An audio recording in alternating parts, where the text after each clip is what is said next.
This is my Sega Astro City arcade machine.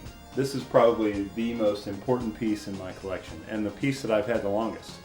Before I get into some of the features of the Astro City itself, I'll give you a brief history of this particular machine. So let me take you back to around 2005, and that's where my interest really began to peak in having some type of arcade solution at home. Now, I did build a Super Gun, which is basically a converter that allows you to connect an arcade board to a standard television. But not quite what I was looking for. I had decided I wanted to buy a real arcade machine. So I went out and found myself a Dynamo 25 with an STV board and Die Hard Arcade, which is a fun game. I could swap out the boards via its standard JAMA connector, but the problem I ran into was me being too tall. I am 6'5" tall, and I found myself staring at the marquee more than actually being able to enjoy the games. That's when I discovered something known as candy cabs, or Japanese arcade machines.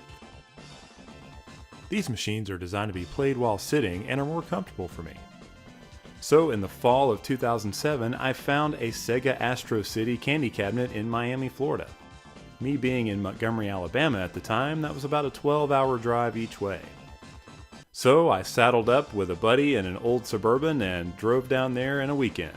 We drove down on Saturday, crashed at a Roach Motel, and picked up the cabinet and drove back on Sunday. I don't know if I could do that now, but I was in my early 20s. The guy I bought it from was a collector of mostly American stand-up Woody machines, and wasn't a big fan of Japanese-style machines. I love a classic upright cabinet as much as any arcade enthusiast, but let's be honest here. This thing looks awesome. The 27-inch viewable Naneo MS8 RGB monitor is gorgeous. Opening the main door on the bottom of the machine gives you access to the game PCB, wiring harness, and power supply. Sega favored using a proprietary power supply that features a service, test, and degaussing switches, as well as sound amplifier and power switch. The wood board that you would typically use to mount the game PCB has been modified with an adjustable PCB mount. This allows me to easily swap out arcade boards from my collection. The other two doors are used to access the coin mechanism, which accepts 100 yen coins. And the coin bucket, which I've used to hide smaller Christmas gifts for my wife since she never checks here. And since these aren't constructed using wood, they're extremely durable. The control panel can be lifted to reveal the geometry and color adjustment remote boards for the monitor, as well as connectors for the controller harnesses. The control panel can be swapped out with a number of compatible Sega units, and there are a ton of them. From Mahjong to trackball to standard joystick and any number of button configurations. The monitor can be rotated in a horizontal or hori orientation, as well as vertical or tate. The original speakers are flat and sound terrible, so I highly recommend that you upgrade them. I installed a set of Cambridge Soundworks SBS 52 speakers in my Astro City, and it sounds great. They actually bolted right in where the original speakers were mounted, so you can't even tell. Take a listen.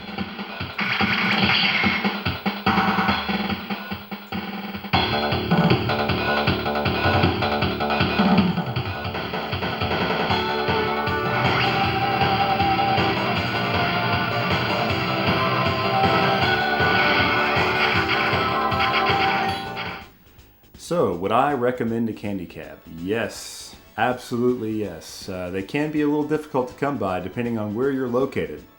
Japan, these seem to be really cheap, and so many manufacturers made different types of candy cabs, from SNK Neo Geo candy cabs to Irem to Konami Windy candy cabs. There's a ton of them.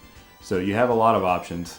I'm a Sega guy, so I had to have a Sega candy cabinet myself. Now, if you're in the US like me, you can wait for one to pop up for sale on a local gaming group or eBay, or you can get it on a group buy. You guys may be familiar with Windy Gaming. He actually does some group buys for candy cabs, so he's located in Chicago. Get in touch with him. Anyways, I hope you guys enjoyed, and thanks for watching.